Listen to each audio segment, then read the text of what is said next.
pedimos a Deus uma pessoa muito especial do céu, Túlio, ajuda ele, Senhor, na administração dessa palavra de hoje, a gente possa ser grandemente, Deus, abençoado pela administração. A tua boa mão possa acompanhá-la, ajudar também a todos que estão aqui nesta noite, se resolveram vir aqui, Deus, para beber, Senhor, da fonte especial da tua palavra. Senhor, do céu, daqueles que já estão aqui, aqueles que estão a caminho, que tenhamos, Deus, uma noite abençoada na tua presença, no nome de Jesus. Amém. Amém. Amém. Então, recebesse com muito carinho, com muita alegria no nosso coração, nosso professor, amigo paulista, Túlio Pereira.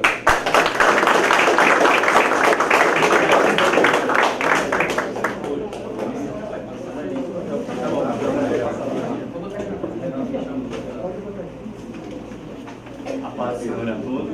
Amém. Irmãos, é uma alegria muito grande para mim hoje estar aqui no Rio de Janeiro. Agradeço o pastor Ronaldo, a gente vai pela oportunidade, essa felicidade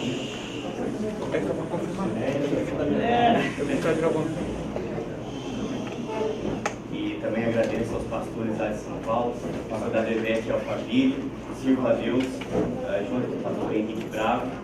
Então, para mim é uma honra também servir ao lado deles. Agradeço ao pastor Henrique Bravo, ao pastor Christian, homens sobre os quais eu estou sob a autoridade deles também. Bom, nós estudamos já nesse trimestre duas lições, uma que falava sobre as origens do profetismo e a outra sobre a identidade do profeta. A lição de hoje, nós vamos falar sobre o chamado do profeta. Essas três lições são lições preliminares para que então os próximos professores tenham as bases, né, para que eles possam se aprofundar mais a respeito do ministério do profeta. A lição de hoje, falando do chamado do profeta, eu queria começar falando assim, de coisas simples, para então a gente começar a jogar as coisas mais, assim, um pouco mais profundas a respeito do chamado do profeta. Primeiro, o que é o chamado? O que é um chamado? O que significa chamado? Que é a coisa básica, hoje está no título da lição, a gente tem que saber com clareza. O que é um chamado? Então, para explicar isso de forma simples, o que é um chamado e como a Bíblia usa o chamado de formas diferentes, quero pedir para vocês, para a gente abrir a Bíblia, em 1 Coríntios, no capítulo 1, versículo 1. A Bíblia usa a palavra chamado de diversas formas, com diversos significados. E essa aqui, a gente lendo aqui os dois primeiros versículos dessa carta, acho que fica bem claro a forma que a Bíblia usa essa palavra. 1 Coríntios, primeira carta de Paulo aos Coríntios, no capítulo 1, versículo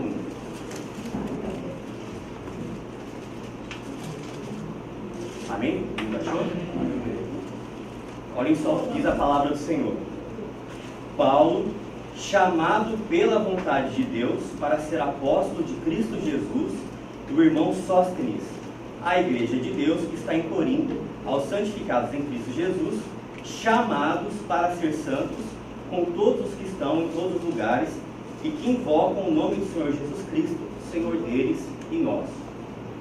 Os irmãos percebam aí que em dois versículos, nos dois primeiros versículos dessa carta, a palavra chamado, ela é mencionada duas vezes.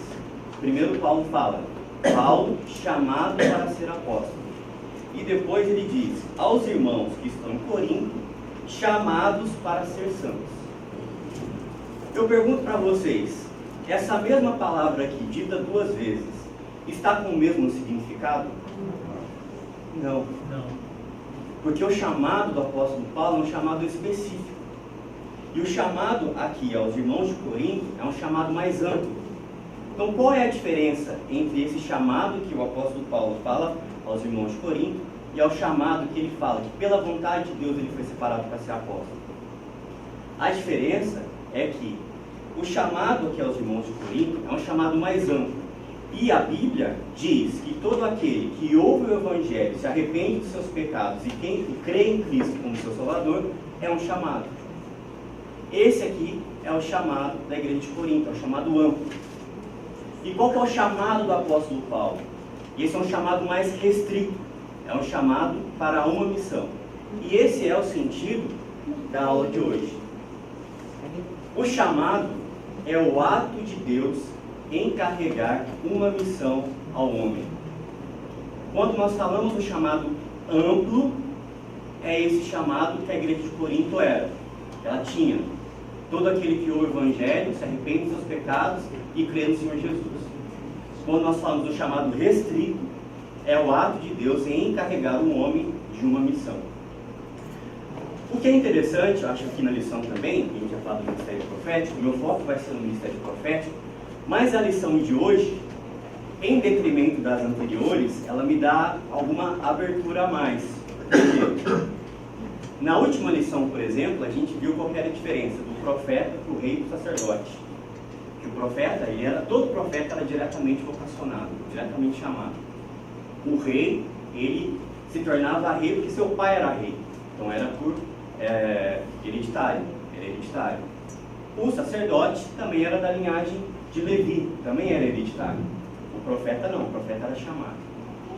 No Novo Testamento, quando nós vamos para Efésios 4:11, onde Paulo diz sobre os 5 ministérios, apóstolos, profetas, evangelistas, pastores e mestres, no Novo Testamento, todos os 5 ministérios têm que ser diretamente vocacionados. Não existe apóstolo porque eu sou filho de apóstolo, pastor porque eu sou filho de pastor, evangelista porque eu sou filho de evangelista. Um filho de pastor pode até se tornar pastor, mas ele não necessariamente será pastor porque seu pai é pastor. Então ele tem que ser diretamente vocacionado. Então qual que é assim, a abrangência que a aula de hoje ela me proporciona? É que o meu foco hoje é no chamado do profeta. Só que como ela trata muito do chamado, e no Antigo Testamento, entre rei, sacerdote e profeta, só o profeta que era ali chamado diretamente, no Novo Testamento não, todos os ministérios têm que ser chamados diretamente, existem muitas características da aula de hoje que não se restringem apenas ao chamado do profeta, mas elas também se aplicam ao chamado de qualquer ministério. Então essa, acho que vai ser uma aula muito assim, prática, porque ela me proporciona essa possibilidade de aplicar as verdades que eu encontro no chamado do profeta para qualquer tipo de chamado. Ainda que você não seja chamado para ser profeta, as verdades que você vai ouvir aqui hoje podem ser aplicadas à sua vida, porque todo verdadeiro profeta é chamado, mas nem todos chamados são profetas. Não é verdade? Então, um pastor é chamado, um evangelista é chamado, um profeta é chamado, um mestre é chamado, um apóstolo é chamado. Então vamos lá.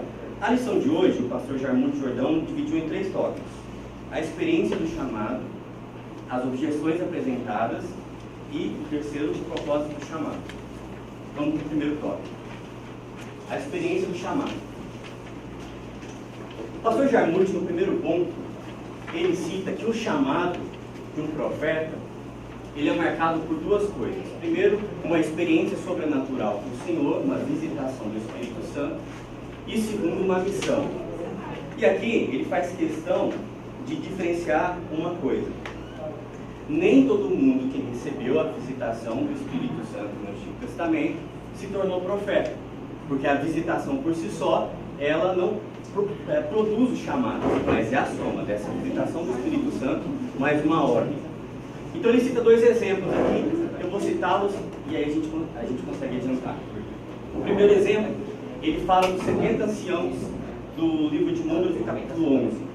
Lá, Moisés está sentindo uma carga tão pesada, e aí Deus diz a ele: escolhe 70 homens, que aí eu vou repartir do meu espírito com vocês. Quando aqueles 70 homens recebem o Espírito do Senhor, eles profetizaram. Só que a Bíblia diz que eles nunca mais repetiram aquele ato. Então eles não foram chamados. Eles receberam uma visitação do Espírito Santo, mas não foram chamados para ser profeta. Um segundo exemplo que o pastor Jarmuth dá é o exemplo de Saul.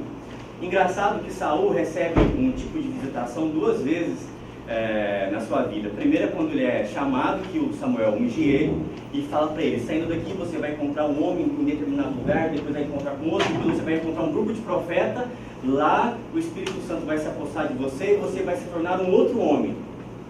Acontece exatamente como o profeta Samuel diz. Saul é ali possuído pelo Espírito Santo e ele começa a profetizar. E aí os irmãos não, mas os que veem aquilo dizem, está Saul entre os profetas? Uma outra situação, Saul está perseguindo Davi. Davi foge de Saul e vai à casa de Samuel. Quando Saul fica sabendo que Davi está lá, Saul manda mensageiros atrás de Samuel. Chegando lá, o Espírito Santo se aposta deles e eles começam a profetizar. Depois Saul manda mais mensageiros, acontece a mesma coisa. Depois o próprio Saul vai, o Espírito Santo também toma posse dele, ele começa a profetizar, ele tira até a roupa e fica profetizando pelado. Né? E por conta disso, há de novo ditado, está Saul entre os profetas. Mas qual que é a intenção aqui do pastor Jarmuth? É dizer simplesmente que o chamado de profeta não é só uma visitação do Espírito Santo, mas é uma visitação somada a uma missão. E aí, ele cita aqui 3 casos, e aqui que eu vou tentar trazer algumas aplicações para nós. Quais são os exemplos que o pastor Jarmuth aqui listou? Na Bíblia nós temos diversos profetas, não daria para listar todos. Ele lista 3 exemplos. O exemplo de Elias e Eliseu, o exemplo de Isaías e o exemplo de Amós. Olha que interessante. O chamado de Elias, a Bíblia não diz como ele foi chamado. Ele aparece lá em 1 Reis, no capítulo 17, versículo 1, assim, ele já chega chegando. Primeira coisa que Elias, quando ele aparece na Bíblia, ele já diz, olha, não vai chover até quando falar que vai chover. Vai parar de chover até uma segunda ordem minha. Depois, Deus manda ele se retirar, ele vai para o ribeiro de Querite, alimentado por corvos, o ribeiro seca. Depois, ele vai à cidade de Sarepta, em Sidom, ele é sustentado ali com a farinha na panela e o óleo da botija, na casa da viúva. Depois ele volta, desafia os profetas de Baal e de Azerá, mata eles, faz fogo descer do céu no sacrifício. Depois ele ora e faz a chuva descer, depois de 3 anos. Então Elias, a gente não sabe como ele foi chamado, mas nós sabemos que ele era um profeta. Por que nós sabemos? Porque nós reconhecemos que Deus era com ele, através das obras que ele fazia. Apesar da Bíblia não dizer como ele foi chamado, nós sabemos que ele era um profeta, por conta do reconhecimento que ele tinha diante do povo. Elias, como diz lá em São Paulo, ele chegou chegando, chegou arrasando, chegou com tudo. Aí, tem uma aplicação aqui, já acho que é um ensinamento que é importante sobre profecia, já foi falado nas outras aulas, mas é importante reforçar. Um profeta como Elias, com o poder que ele tinha, a ousadia que ele tinha, ele só era um profeta verdadeiro porque ele pregava a verdade segundo a palavra de Deus. Porque, olhem só, tem 2 princípios aqui a respeito da profecia, para a gente saber se a profecia é de Deus ou não. Isso aqui eu acho que tem que ficar claro para a gente quando nós estudamos esse assunto. Primeiro, Deuteronômio no capítulo 18, no versículo 21, Deus diz assim: como é que vocês vão saber se foi o Senhor que falou ou não? Aí Deus dá a resposta: saibam que quando o profeta falar em nome do Senhor e a palavra dele não se cumprir, nem acontecer o que profetizou, esta é uma palavra que o Senhor não falou. Tal profeta falou isso com presunção, não tenho medo dele. Então aqui Deus já dá um sinal para a gente julgar uma profecia. Se um profeta fala uma profecia em nome do Senhor e a profecia não acontece, esse é um falso profeta. Esse é um critério. Mas tem outro.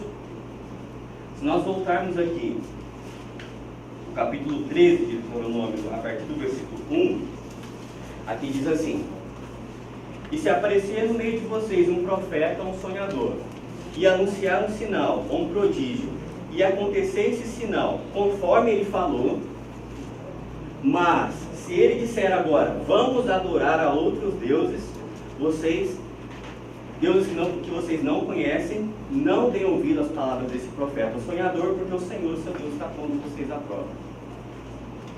Ou seja, primeiro Deus diz, ele tem que falar e tem que cumprir. Mas, se ele falar, se cumprir, mas ele disser, vamos adorar outros deuses, esse também é um falso profeta. Eu estou pondo vocês à prova. Por que eu estou falando isso a respeito de Elias? Porque Elias poderia ter feito cair fogo do céu. Mas se quando fizesse cair fogo ali, consumisse aquele sacrifício, se ele estivesse fazendo aquilo em favor de Baal e não a respeito do Senhor Deus, Elias não seria um verdadeiro profeta. É daí então que até o Martinho Lutero diz que possa fazer chover milagres, mas se não estiver de acordo com a Bíblia, não tem importância alguma. Então, a palavra de um profeta tem que se cumprir, e além de se cumprir, tem que ser de acordo com a palavra de Deus. Eliseu não teve uma experiência sobrenatural direta com Deus como Isaías teve, por exemplo. Eliseu foi ungido por Elias. Depois que Elias sai da caverna, do Monte Horebe, Elias vai, passa o manto sobre Eliseu e o unge. E quando Eliseu está ali se separando de Elias, no capítulo 2 de 2 Reis, ele pede a Elias porção dobrada. Elias diz, é uma coisa muito difícil, mas se você me vir subindo, isso você vai receber. Se você não me vir subindo, você não vai receber. Então passa uma carruagem de fogo, separa os dois, e Elias sobe um redemoinho, e ele vê Elias subindo, ele recebe a porção dobrada. Eliseu foi chamado de uma forma diferente de outros profetas, que foram chamados de forma muito mais sobrenatural, uma experiência sobrenatural em si. Eu já volto no Eliseu, porque tem mais coisa aqui que eu acho que a gente pode aprender nos nossos dias. Isaías. Como Isaías foi chamado? No capítulo 6 de Isaías tem uma passagem muito famosa, em que ele diz que no ano que morreu o rei Uzias, ele viu o Senhor assentado no sublime trono, com serafins, com 6 asas, 2 cobriam o rosto, 2 voavam, 2 cobriam os pés, e diziam, Santo, Santo, Santo é o Senhor dos exércitos, toda a terra está cheia de sua glória. E aí o Senhor, ele fala, Senhor, nossa, eu sou impuro, eu sou perdido, porque eu sou impuro de lábios e convivo com um povo de impuros lábios. E aí vem um anjo do Senhor, ele pega uma brasa viva, como a tenaz, toca na boca dele e diz que ele está purificado, o pecado dele está perdoado. Então o Senhor diz, a quem enviarei que me adie por nós? Ele diz, eis-me aqui, envia-me a mim. Isaías teve um chamado sobrenatural extraordinário e foi um dos maiores profetas do Antigo Testamento. E o profeta Amós? Não tem ali uma descrição exata de como aconteceu. O que tem em Amós 7,14 é que quando o sacerdote Amazias chega para ele e diz, vá profetizar lá em Judá, que Amós era do reino do sul e ele foi profetizar no reino do norte. Quando o sacerdote chega para ele e diz, vai profetizar lá em Judá, porque aqui você não pode profetizar, vai lá ganhar sua vida lá. Ele diz, eu não sou profeta, nem filho de profeta, mas o Senhor, meu Deus, me tirou do trabalho de andar atrás do gado, porque eu sou boiadeiro e por isso cômodos. E o Senhor me diz, sai desse trabalho de andar atrás do gado e vá profetizar em Israel. O que nós temos aqui são formas diferentes de chamar. Para os nossos dias, qual desses aqui tende a se assimilar mais com os nossos dias? É o chamado de Eliseu. Porque é o chamado que até aqui no Novo Testamento, a primeira carta de Paulo, no capítulo 4, no versículo 14, diz assim, não seja negligente com o dom que você recebeu. Na tradução de Almeida, que disse corrigida, que é mais usada, diz, não despreze o dom que é em ti, o qual você recebeu mediante profecia com imposição de mãos pelo presbitério. Deixa eu fazer uma pergunta. Dos que são aqui servos do Senhor, quem recebeu o chamado através de profecia?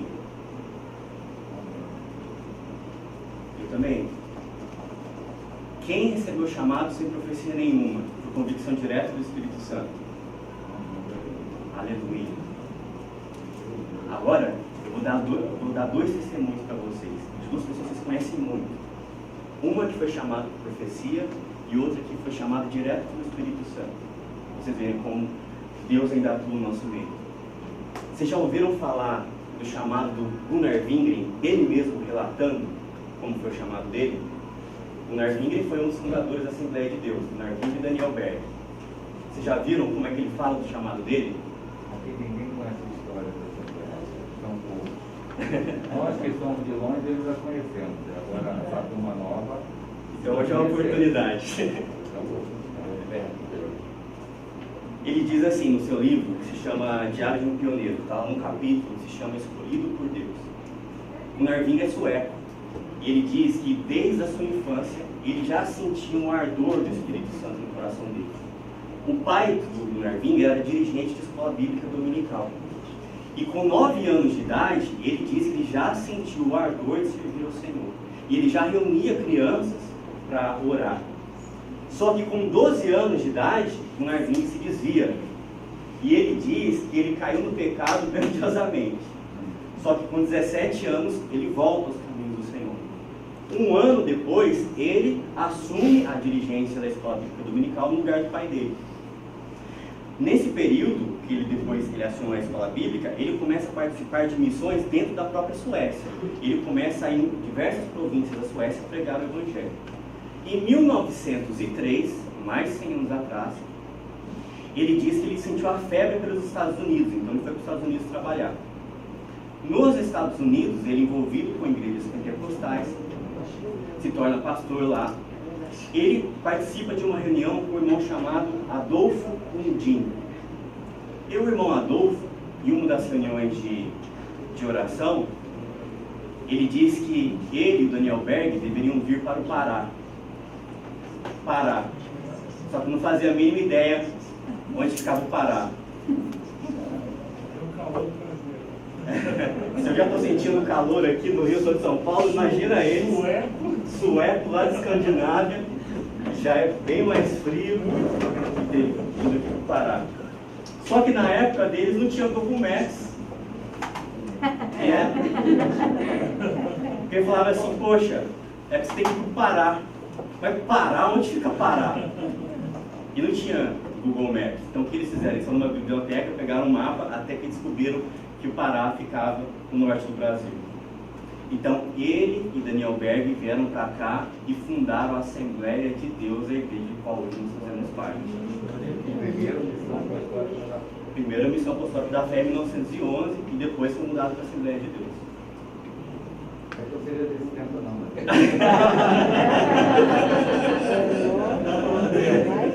Eu não convertido na Um pouquinho depois. Você prega e pastor. Eu não convertido nessa época. Não convertido nessa época. Daquele que estava por Jesus. Amém. Gunnar Wing era um homem chamado por Deus, sim ou não? Que obra que ele fez no Brasil? E foi um homem chamado por profecia. Foi uma reunião de oração nos Estados Unidos, em que um irmão chamado Adolfo Undin disse a ele, vá ao Pará. Ele nem sabia onde estava o Pará. Foi pegar o mapa, pediu que era no Brasil e veio para cá pela fé. Ele e Daniel Berg. A própria viagem já foi um milagre. A própria viagem foi um milagre. Não tinham recursos, foram ganhando ofertas. Alguém foi lá e entregou. Ele sai de uma cidade e vai para outra, ele dá uma oferta para uma revista pentecostal, depois ele recebe uma oferta no envelope e era o dinheiro da passagem para ele vir para cá. Depois ele é hospedado aqui numa igreja batista, e dentro da igreja batista ele começa a pregar Quem sobre... orientou ele só chegar no Brasil foi um pastor metodista. Eu tive a oportunidade de pregar por esse tempo numa igreja metodista, completou 93 anos, 95 anos aqui em Irajá. Foi fundada por esse irmão. Aí eu falei lá, no dia do aniversário dessa igreja, o legado que as Assembleias de Deus tinham com a igreja metodista, porque foi o pastor metodista que primeiro orientou os dois missionários a irem procurar o irmão Batista lá. Foi extraordinário que os que fizeram. Na igreja batista ele pregou sobre o povo Pentecostes, acabou dividindo a igreja, alguns irmãos permaneceram com a Batista, e ele saiu e fundaram a Missão apostólica. missão apostólica. Está na fábrica dele? Muito bem. O Gunnar Wing, o ponto aqui que eu quero focar é que foi um homem nos nossos dias recentes, 100 anos, né? Em relação à história da Bíblia, é uma história recente. E história, 100 anos é quase nada. Né? Você vai falar em processo histórico, 100 anos, para surgir isso cair que não deixa de mentir. 100 anos. Não que o senhor seja velho, mas não sou professor de história. Não ouvi, desculpa. Mas melhor não ter ouvido mesmo, não. Vou pular. Passa. Mas eu quero focar é que Gunnar Wing foi um homem chamado por profecia. Agora, quero dar um outro exemplo. Quem é, né, considerado o maior evangelista do século passado? Como é que ele foi chamado? Vocês já viram como é que ele conta o chamado dele? É extraordinário. Primeiro, ele nasce numa família de pais religiosos, ele frequentava a igreja porque os pais frequentavam. E os irmãos dele dizem assim, que quando ele era jovem, ele ia na igreja por relutância. Porque os pais dele o obrigavam a ir. Mas o que o Billy Graham gostava mesmo na juventude era de beisebol e de garotas. Era disso que ele gostava. Só que, em determinado momento, chega um evangelista chamado Mordecai na cidade dele. E ele, a princípio, não queria ir, porque pensava que era um circo. Mas ele acabou indo, e em uma das noites ele aceitou a Cristo junto com mais 400 pessoas. Quando ele aceitou a Cristo, ele viu que tinha algo a mais de Deus que ele podia se aprofundar. Obrigado. Depois, ele entra no Instituto Bíblico, e desse Instituto Bíblico, em uma noite de oração, ele, numa experiência dele, pessoal com Deus, ele sentiu uma convicção tal do seu chamado, que ele disse a Deus assim: Senhor, eu não entendo o que o Senhor tem para mim, eu sei que eu não sou tão capacitado assim para cumprir o chamado que o Senhor tem no meu coração, mas eu irei aonde o Senhor quiser que eu vá, e eu serei tudo que o Senhor quiser que eu seja. Passando-se algum tempo, e ele já pregando a palavra de Deus, alguns amigos dele começaram a falar que a Bíblia não tinha inerrância, não era infalível palavra de Deus. E aquilo começou a gerar um conflito muito grande dentro da consciência dele, porque como é que ele ia pregar a palavra de Deus se não era inerrante, se não era autoridade absoluta? Então ele diz que uma noite, no Instituto Bíblico que ele estudava, ele em oração, sozinho, num jardim, disse a Deus: Senhor, tem muitas coisas na tua palavra que eu não sei responder, mas eu aceito, pela fé, que ela é a verdadeira e inerrante palavra de Deus. Então ele cita 3 ocasiões que foram cruciais para o chamado dele. Uma quando ele foi na cruzada do evangelista, outra quando ele disse a Deus que ele iria aonde Deus quisesse que ele fosse e seria o que Deus quisesse que ele fosse, e terceiro, quando ele assume a convicção de que a palavra de Deus é inerrante palavra do Senhor. A partir disso daí, ele diz que todos os seus impedimentos em relação a cumprir o seu chamado foram retirados, e ele se tornou, com o tempo, então, o maior evangelista do século passado. Pegou praticamente no mundo inteiro. E quando você vê um mapa dos países preenchidos assim, por onde ele pregou, é difícil você ver um país em branco, porque realmente é um ministério muito grande, assim, uma expansão enorme.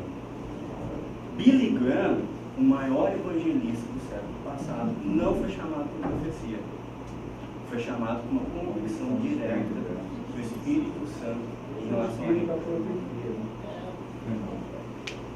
Então, mas é com ele, não é através de uma outra pessoa sendo usada em profecia para falar, né? Que é isso só a diferença que eu estou querendo apontar, pelo menos em relação ao Daniel, ao Gunnar Wingren e ao Billy Graham, ao Timóteo, quando eu li em 1 Timóteo 4,14, em relação ao Billy Graham também.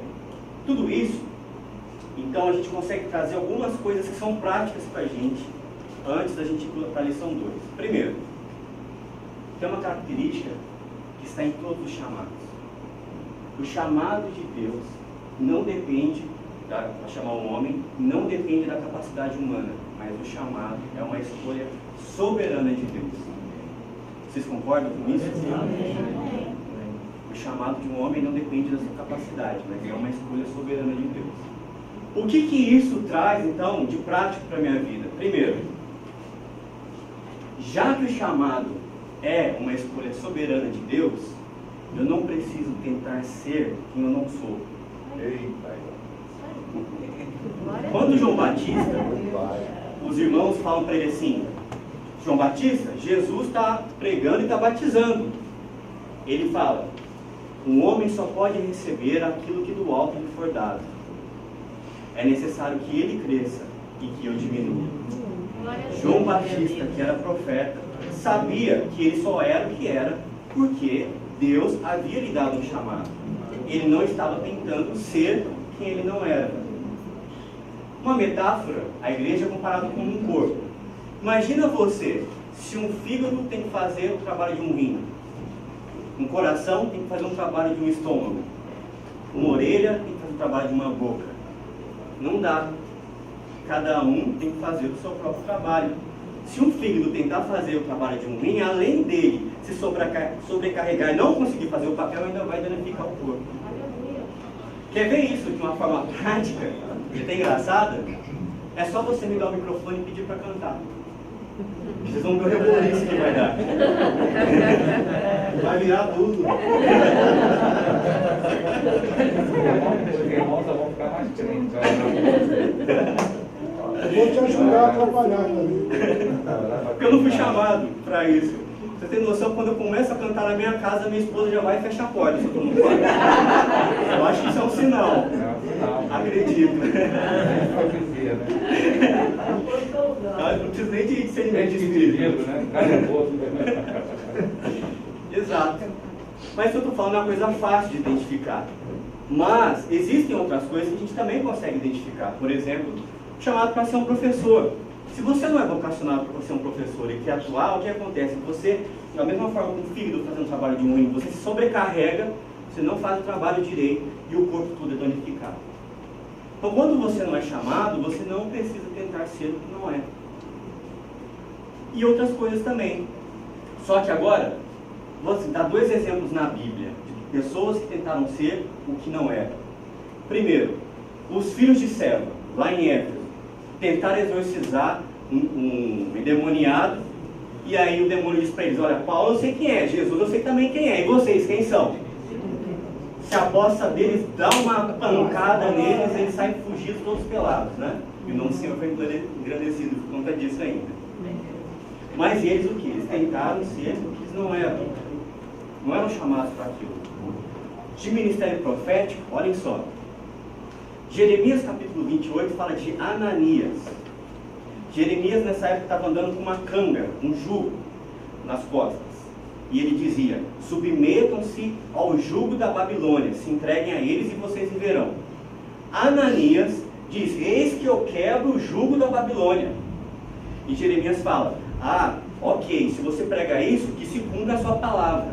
Então, Ananias pega o jugo de Jeremias e quebra.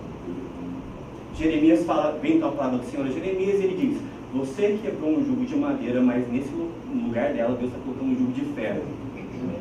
E Jeremias diz a ele: e porque você profetizou mentira, nesse ano ainda você vai morrer. E ele morreu no 7º mês daquele ano. Ananias morreu porque tentou ser o que não era. Se você não é chamado, você não precisa tentar ser o que você não é. Agora, é uma coisa tão assim, interessante, porque no Antigo Testamento, o falso profeta ele tinha que ser morto mesmo. Até os versículos que eu li aqui anteriormente, Deuteronômio 18, 20, e ali por diante, Deuteronômio 13, a partir do versículo 1, diz que o falso profeta deveria ser morto. Só que hoje, nós vemos diversos falsos profetas por aí, eles não são mortos. Não é verdade? Eles matam, né? Eles matam. Só que a Bíblia diz, em Mateus 7, 21, deu vontade de matar um, pastor? Só que a Bíblia diz em Mateus 7, 21, nem todo aquele que me diz Senhor, Senhor, que está lá no reino do céu. E naquele dia, muitos dirão: mas Senhor, profetizei em teu nome, fiz muitos milagres em seu nome. E o Senhor dirá: apartai-vos de mim, que não vos conheço, vós que praticais a iniquidade. O problema é que às vezes a pessoa que assume uma vocação é um prejuízo que ele traz pessoal, como às vezes da própria família. Muito prejuízo. Com certeza, olha. E às vezes prejuízo irremediável. A depender do quanto que se avança nele até onde chega, né? Já vi muito caro. Quando você não faz o que você não é chamado para ser, não tem como ser bênção, né? Você faz prejuízo para si mesmo e para aqueles que estão à sua volta, né? Não, como eu comentei aqui, se um fígado tem que fazer um trabalho de um rim, além dele não conseguir se extrapolar todo, ainda vai danificar o corpo. Doutor, agora de tarde estava a última live do Crente Docente foi sobre vocação ou profissão, né? O pastor Vicente falou sobre a questão do pastor e do mestre. E ele abordou uma linha muito interessante, porque o chamado, ele vem de Deus, é muito claro. Aquele que é chamado, ele de alguma forma, ele não necessariamente precisa atender ao chamado. Ele pode conviver, a conclusão que a gente chegou é o seguinte: se você não atende o chamado, você não vai viver plenamente o eixo da vontade de Deus. Agora, algo interessante que você falou aí, tem muita gente que está presumindo que foi chamado para alguma coisa. Isso é problema, né? Porque, imagina, você presumir que foi chamado para uma coisa que Deus nunca te chamou, vai naufragar em vários sentidos, né? Exatamente. Eu acho que na questão que eu comentei aqui, poxa, eu não sou chamado para cantar, então se você me der um microfone na mão, você vai perceber isso logo. Acho que para as outras coisas também dão sinais. E você pode ir orando com Deus e pedir: Deus, vai me confirmando, vai me dando palavra, vai me dando função, e você também vai percebendo e tendo confirmação do Senhor a respeito do teu chamado. Como no caso do Billy Graham que eu falei, não teve ninguém ali que chegou para ele e confirmou. Ele mesmo que foi recebendo as confirmações do Senhor no dia a dia da sua trajetória. E é assim que eu acho que é um caminho que você consegue confirmar o seu chamado, né? Que você encontrar aquilo que você tem na sua vida. Um exemplo assim interessante é o caso de João Marcos, né? O João Marcos, ele fugiu e deixou lá o Paulo e Barnabé. Foi a rebote de Paulo e Barnabé no meio do caminho. Mas depois ele até volta, né? E o Paulo até disse para Timóteo depois: traz o Marcos, que ele é útil. Porque dentro do processo da vida dele, uma convicção foi gerada, mas que naquele momento não era. E professor Fernando, até eu fiz questão aqui de falar do caso do Gunnar Wingren e do Billy Graham, porque são dois assim, gigantes na fé. Só que o Gunnar Wingren, ele com 12 anos desviou. E com 17 anos voltou ao caminho do Senhor e isso se tornou o homem que foi. O Billy Graham, quando eu falei que ele gostava de beisebol e de garotas, né? Mas não era num sentido assim respeitoso, era no sentido que ultrapassava os limites do Senhor. Mas mesmo assim, com o tempo, ele aceitou a Cristo na chamada evangelística e se tornou o homem que foi. Ou seja, até grandes homens de Deus tiveram um período em que eles estiveram fora, mas eles conseguiram retornar. Isso traz uma paz para a gente. Teve uma bereana recentemente, né, que teve essa ideia de João Marcos aí, a gente ficou assim, devagando uma porção de coisa. E até a questão também de tempo e propósito. Existe um chamado, mas existe tempo e propósito. Aí a gente falou sobre a questão de Paulo, a convivência, ou talvez o perfeccionismo de Paulo, a cobrança, o ritmo do ministério de Paulo. Tanto que lá na frente, né, acontece... Eu já falei minha teoria. Que eu fiquei um pouco chateada com o apóstolo Paulo para ele igual com Barnabé. Porque se eu estou falando de chamado, eu não posso esquecer de Barnabé, porque Barnabé tinha um chamado. O chamado dele, que eu enxergo, era sempre formar outros discípulos. Então, alguém que fez discípulo no Novo Testamento, esse alguém foi Barnabé. Ele fez Paulo, que, nossa, sim, só isso já foi a igreja toda. Verdade. E ele fez João Marcos. Então, em algum momento do ministério de Barnabé, a Bíblia vai dizer lá Atos 13 que o Espírito Santo fala: separai-me Barnabé e a Paulo. Foi o Espírito Santo que comissionou aí. Né? No primeiro momento, ele aparece lá, faz a oferta dele, e a Bíblia vai dizer que ele é reconhecido pela igreja. Não foi, até aí que você está vendo, o Espírito Santo chamou, o Espírito Santo não falou nada. Ele era reconhecido pela igreja. Tanto que é ele que vai para Antioquia. Quando ele chega em Antioquia, pela segunda vez ele vai atrás de Paulo. É ele quem busca Paulo pela mão. Primeiro, quando Paulo chega em Jerusalém, está todo mundo com medo dele, ele pega Paulo pela mão, apresenta para todo mundo. Apresenta para os apóstolos. Bota Paulo no meio da rodinha. Aí Paulo volta para trás, fica lá não sei quantos anos. Quando ele chega em Antioquia, ele está bombando, ele está meio que eu vou chamar o Paulo. Vai lá em Tarso, sem telefone, sem WhatsApp, sem correio, sem nada, acha Paulo e traz para Antioquia. Quando ele chega em Antioquia, a gente não sabe o nome de nenhum mestre. Quando ele sai, a gente sabe o nome de 5. É verdade. Então, assim, quando o Espírito Santo separa Barnabé e Paulo. Então, quando eles voltam, João Marcos falhou no meio do caminho. Quando eles voltam e Barnabé quer insistir com João Marcos e Paulo não, eu fico um pouco chateada, porque, pô, o cara estendeu a mão para ele 2 vezes. Entendeu? O que custa ele estender uma vez só? Mas se não fosse a lucidez de Barnabé, a gente vê que Barnabé, por isso eu gosto dele, ele sai de cena. Daí em diante você sabe, Paulo e Silas, você não sabe mais o que Barnabé fez. Vai ser momento.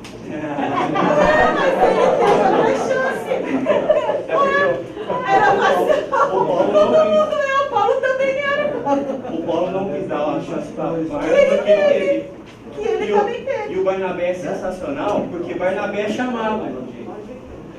Barnabé é chamado. Atos 13:1, apartai-me Barnabé e a Paulo. Os dois são chamados. E olha que interessante, o Paulo teve uma visão de Cristo, o Barnabé não teve. Não teve.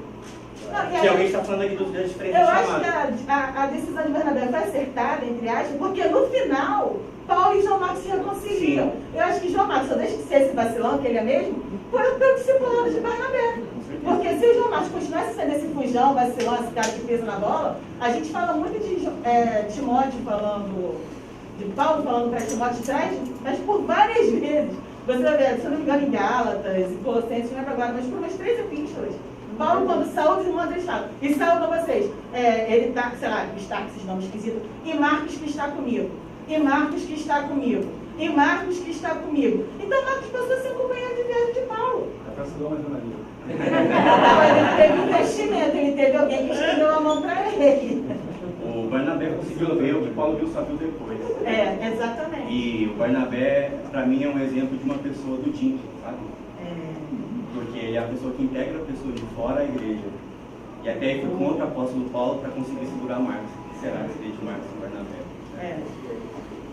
É interessante que ele confia a Paulo mesmo, né? O discipulado, não, agora é contigo. Volta os dois, a gente vai na frente. Uma segunda aplicação a respeito disso, do chamado soberano. Já, essa aqui é uma coisa que traz muita paz no meu coração.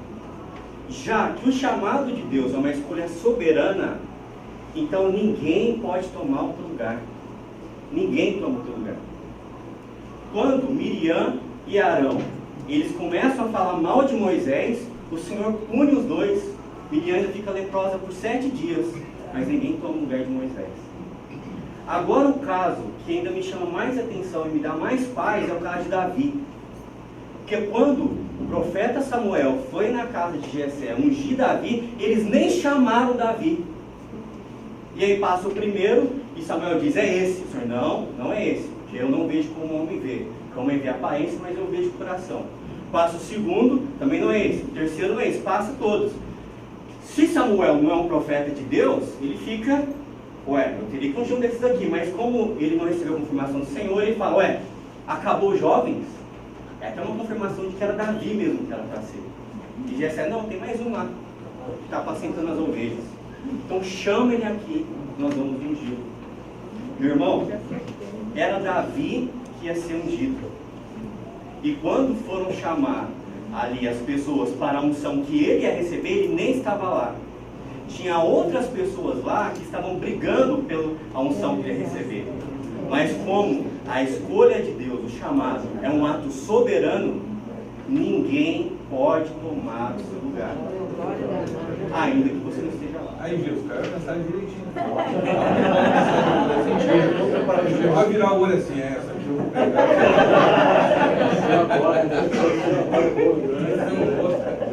Sabe que às vezes isso dá muita paz no coração?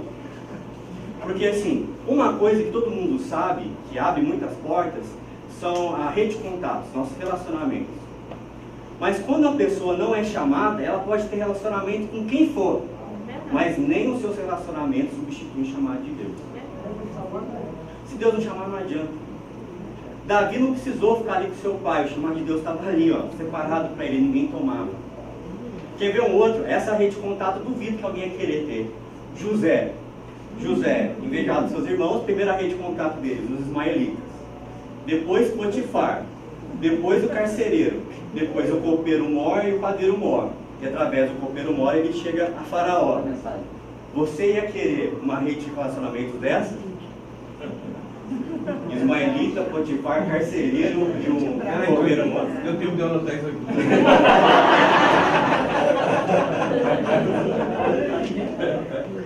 Aí não muito rápido aí, né, mano? A mensagem que eu ouvi não está dando tempo. Quer ver uma outra ainda sobre relacionamento? Eliseu, que é um slide que eu passei, ele tinha um relacionamento com o maior profeta do seu período, Elias. Quando Elias está saindo de Gilgal, ele diz, fica aqui que eu vou para Betel. Ele, não, tão certo quando vive o Senhor, eu vou contigo. Sai daqui, eu tive Betel. Fica aqui que eu vou para Jericó. Não, tão certo quando vive o Senhor, eu vou contigo. Depois ele vai, atravessa o Jordão. Fica aqui que eu vou passar o Jordão. Não, tão certo quando vive o Senhor, eu vou contigo. Ele toca lá no Rio Jordão, o Jordão se abre e passa a seco. Aí o Elias pergunta: o que você quer? Fala: Senhor, eu quero um espírito dobrado. Se fosse pelo relacionamento, o próprio Elias podia falar que eu vou te dar. Mas não está no poder de Elias. Então ele fala: essa é uma coisa difícil para te dar. Meu Deus, olha aí. Então, se você me ver subindo, isso vai ser te concedido. Se você não me ver, não vai ser. Por que o Elias está falando? Não sei eu que te dou isso, é Deus que te dá. Então, como um chamado é uma escolha soberana de Deus, ninguém toma o seu lugar. Terceira aplicação prática. Vê se vocês concordam com isso aqui. A forma em que Deus chamou Moisés não é igual a Jeremias, que não é igual a Isaías, que não é igual a Eliseu, que não é igual a Amós, que não é igual de nenhum dos profetas. Vocês concordam? Moisés foi chamado com 80 anos. Jeremias foi chamado jovem. Isaías foi chamado com uma experiência extraordinária. Eliseu foi ungido por Elias, não teve uma experiência extraordinária de Deus, da mesma forma que Isaías. Isaías também é chamado profeta da corte. Ele tinha relacionamento com os do palácio. Amós era boiadeiro. Então, são coisas diferentes, são formas diferentes de chamar, certo? O que isso me traz? Já que a forma que Deus chama cada um é diferente, então tem que tomar cuidado com a comparação. Porque eu não posso comparar o meu ministério com o outro, porque se Deus me chama de uma forma, vai chamar o outro de outra forma. Se Deus chama o outro muito jovem, Deus chama o outro muito mais tarde, mais antigo, mais velho. E às vezes a experiência que a pessoa mais velha tem, a mais jovem não tem. Deus usa de outra forma. Mas às vezes o mais velho pensa assim: está tarde para mim, eu não vou ser chamado mais, minha vida já passou. Passou o meu tempo. Mas se não fosse assim, Moisés vai ser chamado aos 80. E às vezes a experiência de vida que você tem, Deus usa isso de uma forma diferente do que um jovem no período. Então, essas coisas, no chamado, da soberania da escolha de Deus no chamado, essas coisas trazem consequências práticas. E foram as que, pelo menos 3 aqui, eu quis elencar. Primeiro, você não precisa tentar ser quem você é. Segundo, ninguém toma o seu lugar. E terceiro, você não precisa se comparar com outras pessoas. Cada chamado é individual. Segundo tópico. O pastor Jarmuth, então, agora vai falar sobre as objeções apresentadas. Quando Deus chama um profeta, você não vai ver um profeta falar assim: vamos lá, Senhor, estou pronto. Missão dada é missão cumprida. Quando Deus chama Moisés, Moisés vai lá e tira o povo do Egito. Moisés relutou para não ir. Quando Deus chamou Jeremias, ele falou: Senhor, eu não sei falar, eu sou uma criança. E ele diz: não diga, eu sou uma criança, porque eu estou colocando as minhas palavras na sua boca. E onde eu te mandar, você irá, e tudo que eu falar para você disser, você vai dizer. Você dirá. E por que os profetas tinham essa objeção? Porque a missão que Deus dava era humanamente assim, difícil, para não dizer impossível. E só poderia ser cumprida se Deus de fato fosse com essas pessoas. E aí, o pastor Jarmuth aqui lista 3 possíveis motivos dessas objeções. Primeiro, ele fala que é um chamado para toda a vida. Então você vê o caso do Gunnar Ving, por exemplo, que foi chamado para vir para o Brasil. Não dá para ele falar assim: vou passar minhas férias lá no Brasil e depois eu volto para cá. Não, ele se abdica de toda a sua vida para cumprir esse ministério. Ele morreu jovem. É verdade. Daniel Berg viveu mais.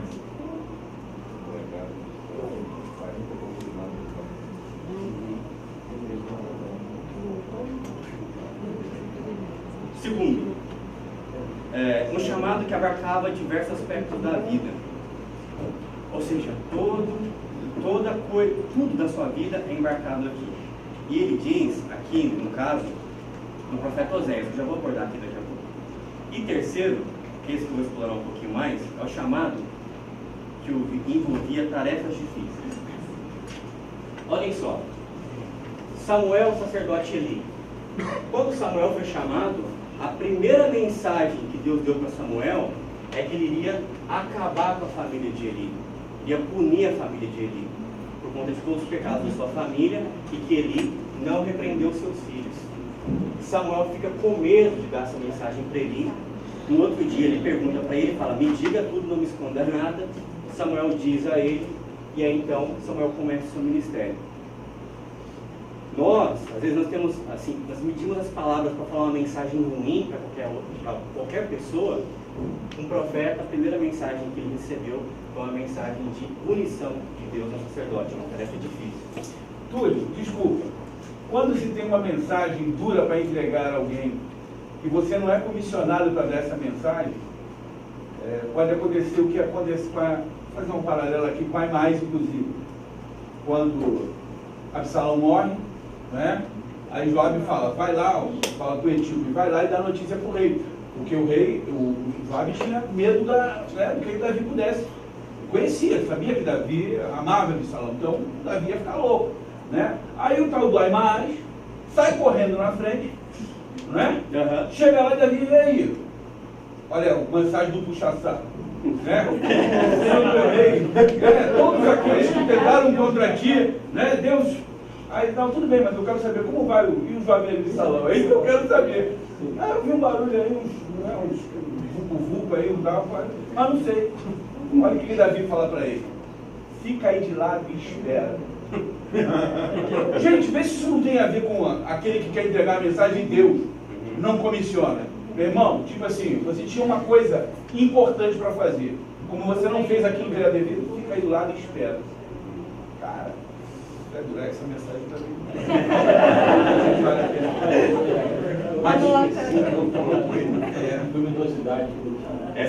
Essa eu vou notar. Mas é isso aí, ó. É isso aí, o medo de você entregar. Mas só que você quer estar na frente do rei, você quer se mostrar. Às vezes acontece isso, o cara não recebe a mensagem. Ó, não é você que vai entregar, não é você que vai falar, mas espero que seja eu. Aí vai ser decide que Deus mandou você entregar, não mandou você falar. O mensageiro sem mensagem, né? Mensageiro sem mensagem. Jonas e Nínive.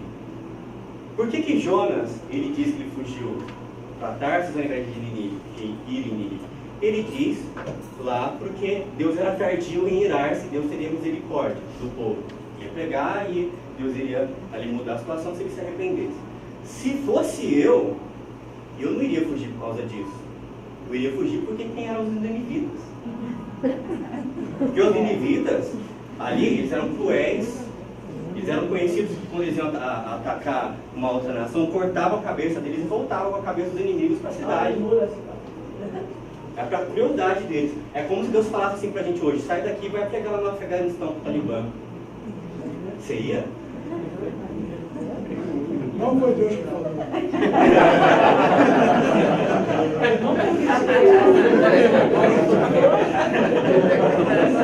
Essa dá perna. Exatamente. É uma tarefa difícil. Oséias e Gomer. Oséias vive nos últimos dias do Reino do Norte. E Deus quer mostrar para eles como é que Israel estava se comportando diante dele. É uma nação idólatra, que se prostituía com a idolatria, não era fiel a Deus. E Deus quis falar para ele mostrar de uma forma como é que Deus se sentia. E manda Oséias casar com uma prostituta. É uma tarefa fácil? Vocês lembram aí de alguma outra tarefa difícil que Deus pediu para os profetas? Ezequiel. A mulher dele morre e Deus não deixa ele pranchar a mulher dele. E outra que ele pediu para cozinhar em cima das fezes. Tem alguma outra que vocês lembram? Tem uma que eu acho assim que ia ser muito difícil. É o que ele pede para Isaías andar 3 anos pelado. Isaías 20. Para mostrar que daquela forma que os egípcios sairiam exilados à Assíria. E Israel estava confiando nos egípcios. Ele anda 3 anos pelado para falar, é assim que eles vão sair, para de confiar neles. É difícil, né? Quem aceitaria essa missão aqui? Oi? Quem aceitaria essa O missão? que? De entregar mensagem ou andar pelado?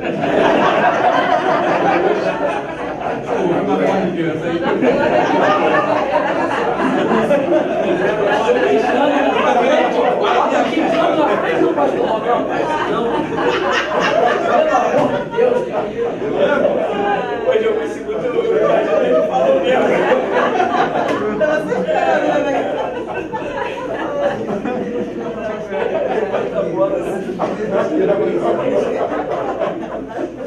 Pastor, vamos ficar aqui que tá mais divertido. Quer ficar na sala lá embaixo. Avançando só um pouquinho para a gente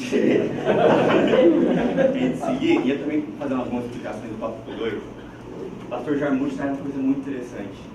Ele diz que o chamado não é um convite, mas é uma ordem. Imagina vocês, Deus chama lá Moisés. Moisés, Deus diz aí, eu sou o Deus de Abraão, Isaac e Jacó, ouvi o clamor do meu povo, vamos libertar o meu povo lá do Egito. Aí ele diz, você vai conversar com os anciãos de Israel, eles vão te ouvir, você vai conversar com o faraó, ele não vai te ouvir, mas eu vou operar ali com um braço forte e ele vai liberar o meu povo. Aí Moisés diz, Senhor, eles não vão acreditar em mim. Aí Deus dá 3 sinais para Moisés. Uma de transformar o bordão em serpente, outra de colocar a mão no peito e ela ficar leprosa, depois colocar a mão de novo ela fica comum, normal, e terceiro de tirar a água do rio e jogar na terra e vai virar em sangue. Depois dos 3 sinais, aí Moisés fala, mas Senhor, eu não sei falar, não sou eloquente. Aí Deus fala, mas quem fez a boca do homem não fui eu? Vai, você vai falar tudo que eu estou te mandando falar. Aí Moisés, ele fala, não, Senhor, manda outro no meu lugar, manda qualquer outro, menos eu. Aí ele traz o Arão, mas o que Deus diz? O que a palavra de Deus diz? Que Deus tirou Moisés. Imagina você, se na hora que Moisés falar isso, Deus fala para ele, então tá bom, Moisés, eu vou convidar outra pessoa, pode deixar, já que você não quer, eu vou levar outro. É assim? Não, Deus sabe quem Ele está chamando. E aí, quando Ele deu ali as ferramentas para que Moisés pudesse cumprir o seu chamado, era uma forma de Moisés entender que o chamado não seria cumprido com suas próprias forças. Mas um homem só pode cumprir o seu chamado se é capacitado pelo poder de Deus. Jonas, Deus manda ele para Nínive, certo? Ele vai para Tarsis. Fica tudo bem com ele? Não. Não era um convite, era uma ordem. O chamado não é um convite, é uma ordem. Agora, uma aplicação que o pessoal pode trazer é o seguinte. Nós vimos aqui que Jonas ir a Nínive seria algo semelhante em que hoje Deus nos chamasse, por exemplo, a irmos ao Afeganistão e ali pegar o Talibã, de acordo com a crueldade que os ninivitas tinham. Agora eu digo para você, se Deus é Deus para fazer Jonas cumprir o seu chamado, nós não devemos nos fugir do chamado de Deus, porque provavelmente o teu desafio é menor do que o do profeta Jonas. E se Deus foi Deus para fazer ele voltar do seu caminho e cumprir o seu chamado, Deus é Deus para ser Deus contigo, poderoso na tua vida, porque o teu desafio não é o mínimo do que o profeta Jonas teve que cumprir. Quando eu vejo essas objeções que os profetas ali apresentavam, vejo 2 coisas, tem 2 extremos. Primeiro, tem aqueles que têm a motivação errada, que é a Imaácia, que o pastor comentou. Aqueles que não fazem ideia do preço que tem que se pagar. Aqueles que acham que tem que ser profeta para se aparecer, mas não sabem que tem que passar a noite em oração. Porque lá em João 7,53, por exemplo, é um versículo que a gente usa muito, assim, o pastor Ronaldo usa muito brincando. Ele fala agora, João 7,53 para todo mundo, e todos foram para sua casa. João 8,1 diz, todos foram para sua casa, mas Jesus foi para o Monte das Oliveiras. Se você continua lendo, e quando todo mundo foi para casa, Jesus foi orar. Jesus foi pagar o preço. Então, a gente não faz ideia do preço que tem que se pagar. Até para ser professor tem um preço que tem que se pagar. Você tem que estudar, você tem que orar. Tem muita coisa para você fazer. Não é só aqui a aula. Aí uma pessoa que é da aula pensa que é só 50 minutos. É nada, é uma vida. E às vezes o que você coloca numa aula são experiências que você adquiriu ao longo da sua vida. E isso faz de você um mestre chamado. Não é? Mas é um preço a se pagar. O outro extremo é o contrário, é a pessoa que é chamada de fato, mas não tem fé. Deixa de cumprir o seu chamado por falta de fé no Senhor. Irmãos, cumprir o chamado humanamente é impossível. Nós precisamos da mão de Deus para que nós possamos cumprir o nosso chamado. Olha, tem 2 pessoas na Bíblia que me chamam muita atenção. São Elias e João Batista. E por quê? Porque eles foram profetas muito usados pelo Senhor. Tanto que Elias foi um dos mais, extraordinariamente mais usados em relação a milagres, poder e tudo mais, e a Bíblia diz que João Batista foi usado com o mesmo espírito e poder de Elias, ou seja, com a mesma ousadia de Elias. Mas por que eles me chamam a atenção? Porque esses homens não eram homens perfeitos. A Bíblia não apresenta para a gente homens que nunca erram, homens que não têm falha, homens que não têm fraqueza. Se fosse assim, a gente desanimaria, porque nós veríamos a nossa realidade. E nós veríamos os homens da Bíblia, se eles fossem perfeitos, nós nunca conseguiríamos alcançá-los. Mas como não é assim, isso nos dá um fio de esperança. Porque você vai lendo lá, 1 Reis 17, 18, Elias é usado com grande poder. Quando chega 1 Reis 19, você não acredita que é Elias. Elias venceu os profetas, ali você espera tudo, menos que ele vai fugir da Jezabel. Mas ele recebe uma ameaça de morte e foge. Mas aí um anjo chega para ele, dá um pão para ele e diz: levanta-te, come, que a viagem é longa. No Monte Horebe, Deus fala com ele através de uma brisa suave e manda ele voltar ao seu caminho. João Batista, no capítulo 11, no Evangelho de Mateus, no versículo 3, ele manda perguntar para Jesus: é tu mesmo aquele que havia de vir ou devemos esperar outro?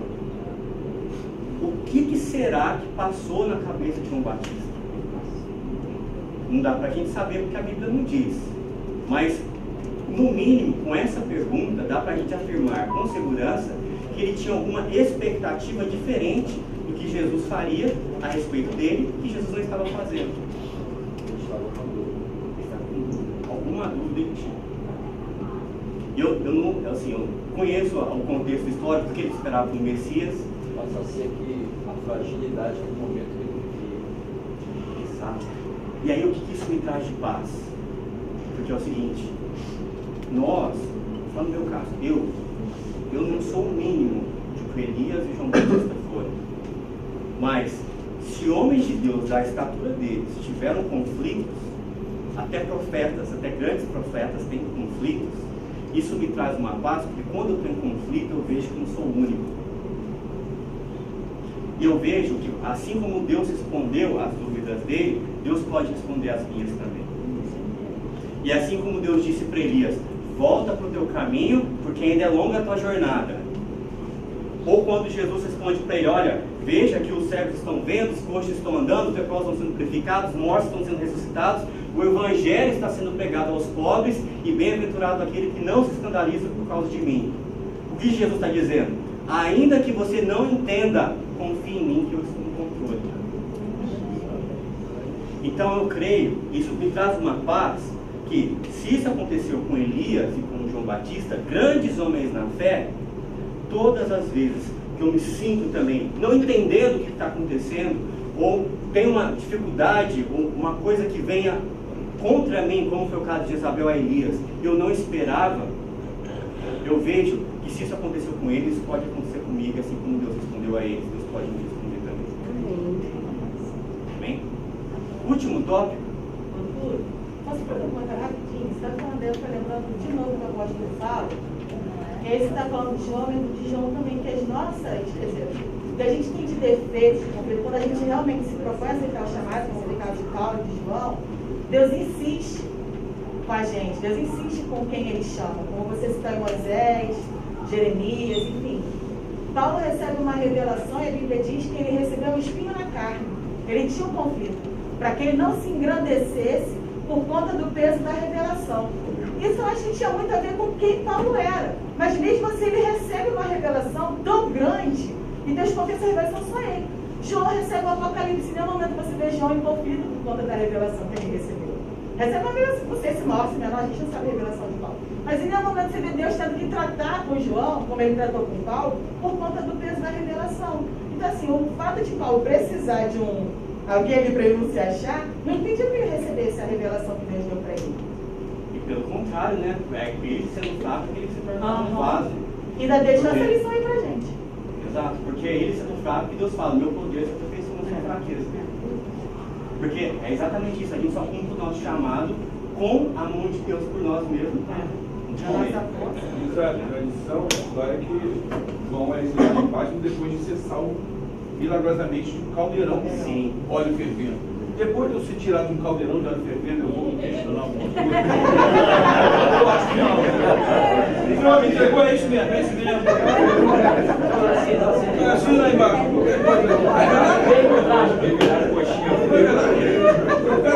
O cara acabou de virar coxinha, mano.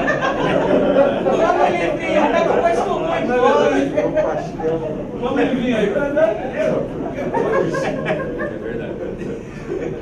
É a graça de baixo. Glória a Deus. Glória a Deus.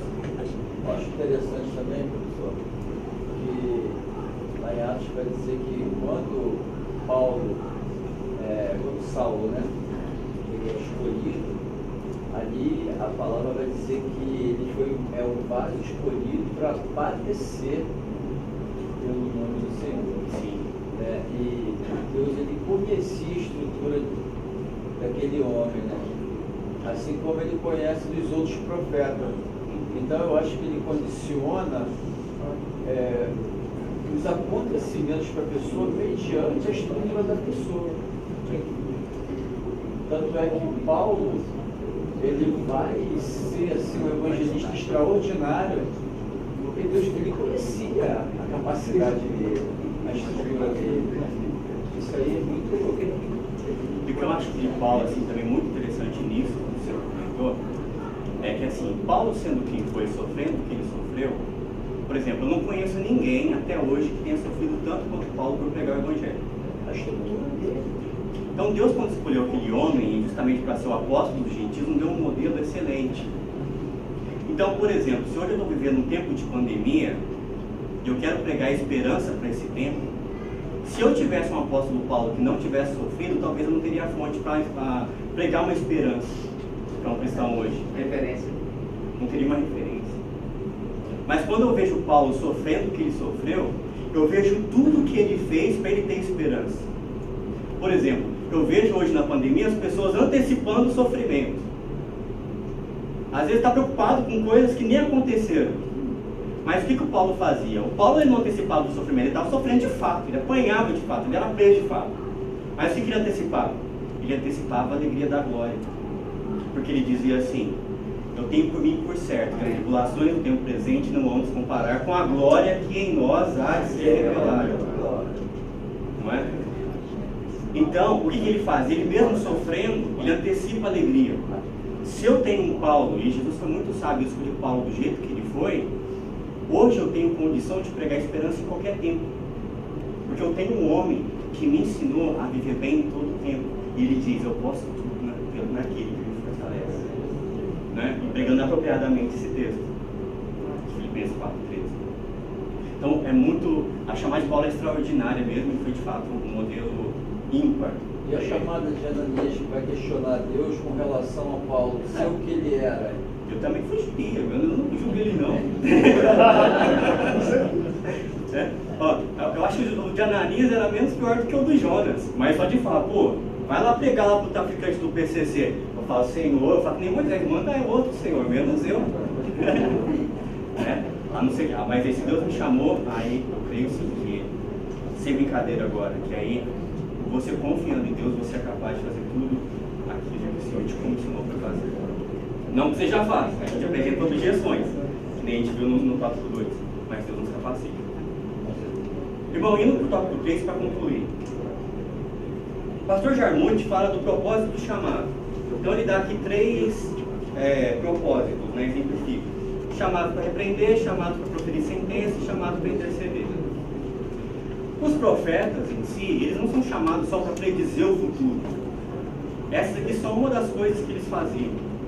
Repreender aqui, o pastor Jarmuth dá o exemplo do profeta Natan, que depois que o Davi ele armou uma emboscada lá na guerra para o Urias morrer, a mulher de Betseba, Natan foi lá e repreendeu o rei. Então não era uma tarefa fácil. Segundo, proferir sentenças. Aqui ele dá o exemplo do profeta Aías, que disse que o filho de Jeroboão ia morrer, e também do profeta Jeú, que foi contra Baasa, e disse também que a família dele também seria punida. Então ele proferiu sentenças. E por fim ele fala sobre interceder. E aqui ele dá o exemplo de Daniel, que orava pelo povo, e também do rei Ezequias, que pediu para o profeta Isaías, para ele orar pelo rei. O que acontece aqui com esses propósitos? Daria para aprofundar em todos eles, mas eu vou te focar nas principais aplicações. Primeiro, o profeta de Deus, o profeta bíblico, ele não só profetiza o futuro, porque até se fosse só assim, eu acho que seria até menos pior. Mas o profeta de Deus, eu acho que a figura ali que mais ele caracteriza ele melhor é o fato de que ele é um atalaia. Ele é um sentinela.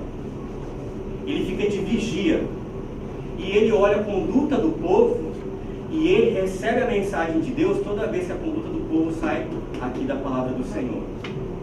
E eles exortavam o povo a viver de acordo com a lei de Moisés, que era a porção da Bíblia a qual eles tinham até aquele momento. Então o profeta tinha um papel de agir como um freio moral em cima do povo. Então, quando eu me lembro assim, da figura do atalaia, do sentinela, isso para mim reflete melhor ali o papel do profeta. Porque dentro do atalaia, desse papel, está o papel de repreender, de proferir sentença, de interceder, de profetizar o futuro, está o papel completo. Ele é um vigia, alguém que o Senhor manda como mensageiro para o seu povo. Uma segunda aplicação, indo agora para os nossos dias. Todo ministério ele é feito com um propósito. Deus não chama um homem para exaltar aquele homem que foi chamado. Deus chamou Moisés para tirar o povo do Egito. Deus chamou Jeremias para repreender o seu povo no final do Reino do Sul. Deus chamou Oséias para também mostrar para o Reino do Norte que eles estavam pecando, estavam sendo prostitutos em relação a Deus, em relação à idolatria. Deus chamou Paulo para pregar o Evangelho a toda a nação, aos gentios. Deus chama os homens com algum propósito. E quando nós lemos Efésios 4:11, onde o apóstolo Paulo diz ali dos 5 ministérios que Jesus deu à igreja, ele diz, um chamou para apóstolos, profetas, evangelistas, pastores e mestres, ali também não está sem um propósito. Qual que é o propósito dos 5 ministérios? Está no versículo 12. Aperfeiçoar o santo e a edificação do corpo de Cristo. Então, Deus não chama o homem para exaltar aquele homem, mas chama o homem para um propósito. E o propósito dos nossos chamados de hoje é para o aperfeiçoamento dos santos e edificação do corpo de Cristo. Uma terceira aplicação aqui, eu concluo essa parte do terceiro tópico. Na Bíblia, nós aprendemos com tudo que acontece, tanto com modelos a ser seguidos, tanto com antimodelos, ou seja, aqueles que erraram e a gente aprende a fazer diferente, certo? Por que o reino do norte foi levado cativo à Síria e por que o reino do sul foi levado também como cativo à Babilônia? Porque eles não ouviram os seus profetas. Quando nós vamos lá na segunda carta de Reis, no capítulo 17, a partir do versículo 13, ali diz as causas do cativeiro do reino do norte. E uma das causas ali é que Deus mandou mensageiros, eles zombaram dos mensageiros. Quando nós lemos a segunda crônica, segundo livro de Crônicas, capítulo 36, a partir do versículo 15, agora vai falar das causas do reino do sul. Ali presta uma redundância, mas diz assim, Deus sempre lhes falou e falou de novo, através dos seus profetas. E eles não lhe deram ouvidos. Então, aqui é um antimodelo. Para que nós não soframos, nós não devemos deixar de ouvir os nossos profetas. E aí, teve um rei, uma exceção, tem 2 reis muito bons, como Josias e Josafá. Josafá disse o seguinte: crede no Senhor nosso Deus e estareis seguros. Crede nos seus profetas e prosperareis. Para que nós hoje possamos viver a vontade de Deus e não repetirmos o erro que Israel teve, nós devemos crer nos profetas que se levantam no nosso tempo. A conclusão. O pastor Jarmuth aqui traz uma conclusão aqui falando a respeito da legalidade que vem através da imposição de líderes da igreja e da eficácia que vem através do conhecimento do povo. Eu vou fazer uma conclusão aqui com algumas palavras que vai no mesmo sentido que o pastor Jarmuth trouxe. A mesma intenção que ele teve aqui de ser essa conclusão. Que é o seguinte: nós vivemos um tempo em que tudo se faz muito rápido. É um fast food, é um vídeo que viraliza da noite pro dia no YouTube. Então a pessoa que é anônima amanhã é super conhecida. Mas homens de Deus não se fazem da noite pro dia. Homens de Deus se fazem através de um processo. Quando Davi foi ungido a rei, Samuel ungiu ele a rei num dia, mas ele demorou anos ainda para se tornar rei de fato. Moisés, quando estava no Egito com 40 anos, diz Estevão em Atos 7 que ele matou um outro egípcio lá e ele esperava que o povo entendesse que Deus queria libertar o povo do intermédio deles. Só que ali os hebreus não entenderam e ele teve que fugir. Ele foi chamado com 80 anos. Ele foi tratado no deserto, moldado de tal forma que agora ele estava pronto. Imagina você, se Moisés ali, ele começa uma rebelião contra os egípcios naquele momento, com 40 anos. Das duas, uma. Ou o povo de Israel todo ia ser exterminado numa guerra e acabar. Aí a Deus ia ter que levantar outra forma. Ou Israel poderia até vencer, mas aí o nome do Senhor não seria glorificado, porque os homens que se libertaram através da sua própria força. Então, quando Moisés tenta ali exercer o seu chamado antes do tempo, o que ele faz? Ele traz prejuízo tanto para si mesmo, quanto quando ele está lá com 80 anos, Deus chama ele e fala, não, se eu não sei falar, manda outro. Quando nós tentamos exercer o nosso chamado antes do tempo, isso nos traz más experiências que nós chegamos até a duvidar do nosso chamado. Até Jesus teve que respeitar um processo. Porque ele teve que nascer, encarnado, crescer. A palavra de Deus diz em Lucas 2,52 que ele crescia em estatura, sabedoria e graça diante de Deus e dos homens. Os irmãos de Jesus disseram para ele, vai a Jerusalém, porque as coisas que você faz, se você quiser conhecer, você não pode fazer em segredo. E Jesus diz lá em João 7,6, o tempo de vocês é sempre oportuno, mas o meu tempo ainda não é chegado. Até Jesus teve um tempo. Então nós temos que respeitar esse processo e também compreender que no momento que nós somos chamados, até nós vivermos plenamente aquilo que nós somos chamados, há um processo de maturação e de crescimento. E é isso aqui que o Jarmuth, ele vem dando aqui, falando sobre a legalidade. Você tem que esperar as outras pessoas reconhecerem que Deus está com você, para então ver a imposição de mão e assim o seu chamado ser reconhecido. E para terminar, se fosse resumir isso aqui tudo numa frase, diria o seguinte: tire os olhos do teu gigante, porque hoje ainda você tem que matar urso e leão, e assim você ficará preparado para matar o seu gigante. Amém. Amém? Amém.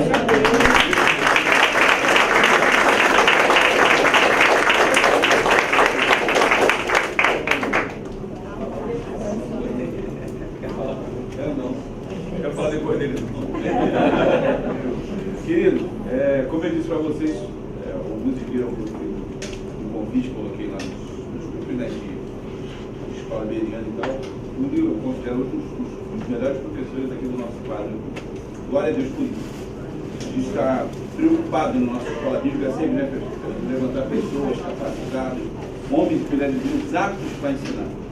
Eu acredito muito que essa igreja onde se estabelece a Assembleia de Deus de Cristo, é claro, uma figura, pela ação do Espírito Santo, pela ousadia, né, pela graça, pelo ministério do nosso pastor, mas isso tem muito a ver com a questão da igreja da palavra. A igreja que prioriza o ensino bíblico, cristocêntrico, equilibrado, enraizado, né?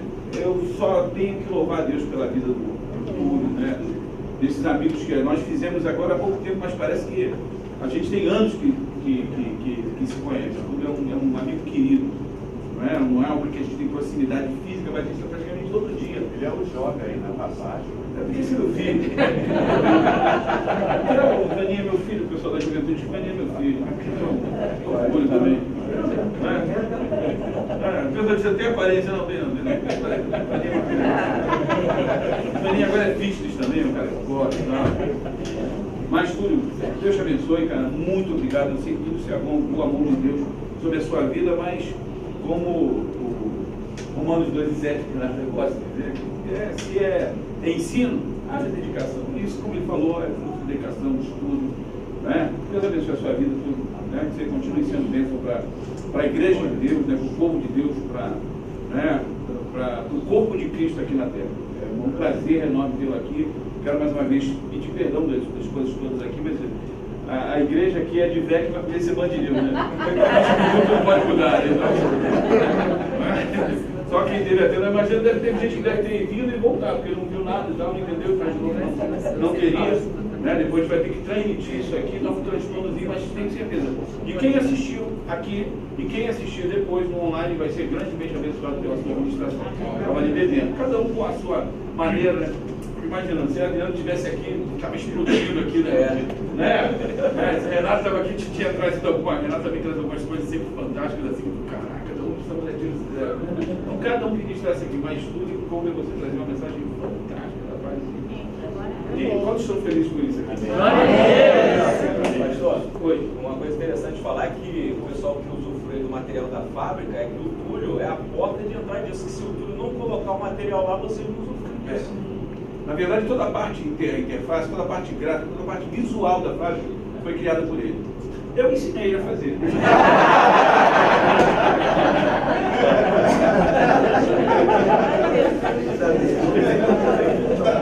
Não sei nada, mas é bacana. Qualquer ícone, qualquer botão, qualquer coisa que você tenha, toda a parte de navegação lá da fábrica LBD é crédito. Deus abençoe a vida dele. Aliás, a gente tem uma equipe lá, cara, que foi gente. Pastor, Marcelinho está fugindo da gente, não quer ajudar a gente. É aquele profeta que está fugindo. Vamos adorar o Senhor. Pastor Fernando, por favor. Faz uma oração aqui. Oração do povo. Né? Como a mensagem do Túlio, né, que foi gravada, profeta Glória, profeta Evé.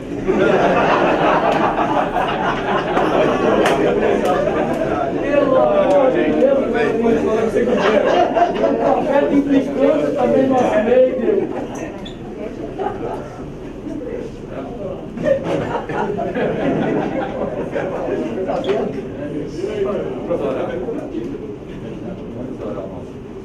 Bendito seja o teu nome, Pai, essa grande oportunidade que tu deste a cada um de nós que estamos aqui na tua casa, para, Senhor, meditar na tua palavra, aprendendo o teu santo tempo, Senhor. Recebemos tão preciosas lições nesta noite, poderosas para a nossa edificação espiritual. Nós queremos sair mais crentes do que entramos aqui, convictos do nosso chamado. Tu tem dado um chamado a cada um de nós aqui para uma área específica do teu reino. Que cada um possa se achar fiel e cumprir fielmente o seu chamado, não obstante a tudo quanto vier, Senhor. Nós sabemos que o Senhor nos chamou para uma obra excelente, Senhor, que vai trazer para a vida de tantas pessoas, meu Pai, vida abundante, meu Senhor. Abençoa teus servos que aqui ministraram, teu servo irmão Túlio, Senhor, que ministrou nesta noite uma palavra tão abençoada, que essa palavra possa, Senhor, ficar verdadeiramente no nosso coração e produzir muito fruto para a glória do teu nome. Abençoa o teu servo nas suas necessidades. Tu o conheces muito bem. Tu sabe para que ele veio, o que ele veio fazer aqui. E tudo quanto o Senhor tem falado na vida dele, Senhor, o Senhor tem cumprido, Senhor. Tudo quanto o Senhor tem falado com ele, e ainda cumprirá, porque tu és fiel. Ser conosco, ser com toda a obra de ensino bíblico, Senhor, na nossa igreja. Que a tua bênção esteja na vida dos teus servos, na vida dos alunos. Que nós possamos conduzir os nossos alunos mais perto do Senhor Jesus. É o que nós desejamos. Pai, em nome de Jesus, nós te agradecemos. Amém. Amém. Pessoal, só mais um recadinho. Dia 30 de outubro a gente vai ter uma live.